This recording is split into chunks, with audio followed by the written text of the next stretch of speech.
You've seen this scene before. A soldier stares out at the rubble. A spy makes a hard decision. A drone strike saves the day. This feels real, and it feels very serious. But what if that feeling is part of the design? In most films about war or intelligence, the same story wins. The conflicted agent, the reluctant killer, the principled American. Even when the system is flawed, it's still the hero. And when crime happens, somebody steps in to fix it from inside the system. Entertainment is often treated like a mirror. You presume these films are a reflection of what the society already feels and knows and believes. But in reality, they're more like a blueprint. They are telling you how you're supposed to feel about war and power and security. Entertainment is not separate from state power. It's one of its tools. Its most important tool. The stories told through television and film shape how people understand war, power, surveillance, policing, rebellion, and the state itself. It shapes what kind of violence you will accept and what you constitute as a crime. The military and intelligence services understand this. That's why they work directly with the film industry to shape the narrative, to influence the story. In the United States, the media environment is actively managed.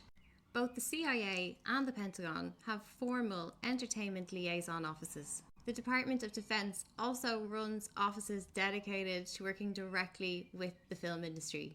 These departments consult on scripts, advise writers, hire writers. If you want to make a movie about war or about the American military, you may want access to locations or equipment. And they'll give it to you, no problem, on one condition. Your script must portray the agency or agent in a positive light. If a production team want access to military bases, equipment for props, or advisors, it must submit its script to the Pentagon. Often scenes are rewritten, dialogue is changed, entire subplots have been removed from movies. What appears on screen is not simply the output of the creative decision-making process. It's not covert either. It's admin violence. To make a movie about the US military, you have to defend yourself against a wall of forms and emails and correspondence with the Pentagon. And that is someone in the Hollywood inner circle still has to contend with that. Films that expose US war crimes, they don't get made. Those scripts disappear from development.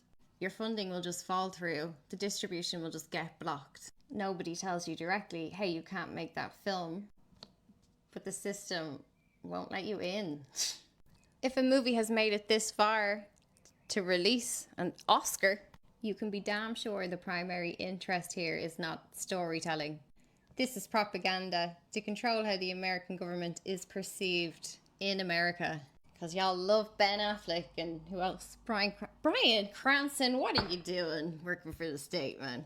At the same time, productions that depict soldiers as honourable, intelligent officers or reluctant heroes, films that portray the state as fundamentally well-intended, these are given full access, sometimes even funding. This creates an uneven terrain where some ideas become very easy to visualize. They get a lot of funding, a lot of publicity, and that media saturation normalizes the content with the audience just by virtue of familiarity. If you like the tension of the genre, you are being indoctrinated to support specifically the US military. How many of these kinds of movies have you watched about any other army on the face of the earth? Why is it always US Homeland Security? The structure of popular entertainment teaches political habits. Audiences are learning what resolution is supposed to look like. What does justice look like in these films? Most films and TV shows end with some kind of closure. A bad actor is identified. The system apologizes. The protagonist finds peace. And the problem is framed as solved, even if only partially.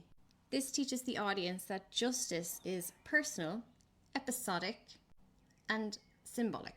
It's something that's managed within the system, not something that ever requires the system to change. These narratives reduce political complexity down to individual action. It's that old hero plot individual actor again.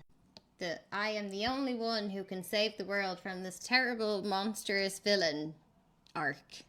One bad actor, one good protagonist, one moral crisis, but the system always stays intact. The blame is personal.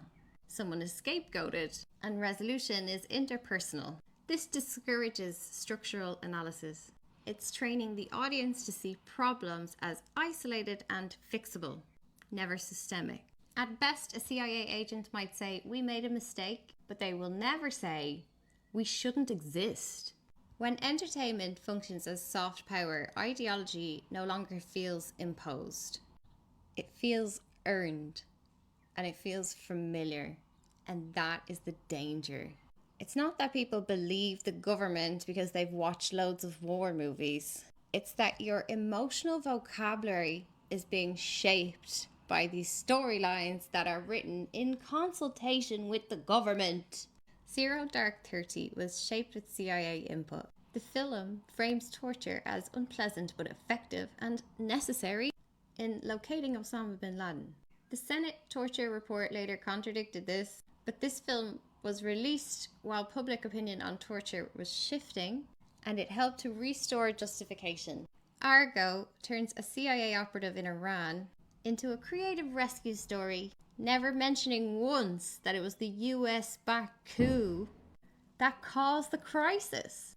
Homeland was co-created by an Israeli military propagandist. If you watched this series, you need to wash your ears, floss your brain.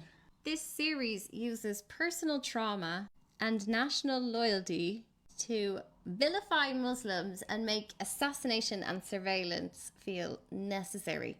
The report acknowledges torture, but still places its faith in the Senate.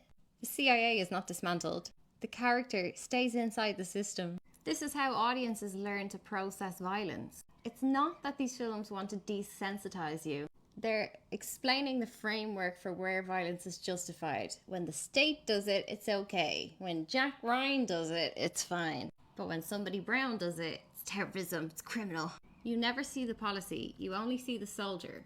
This is making the war machine feel human. Just an analyst with a troubled past.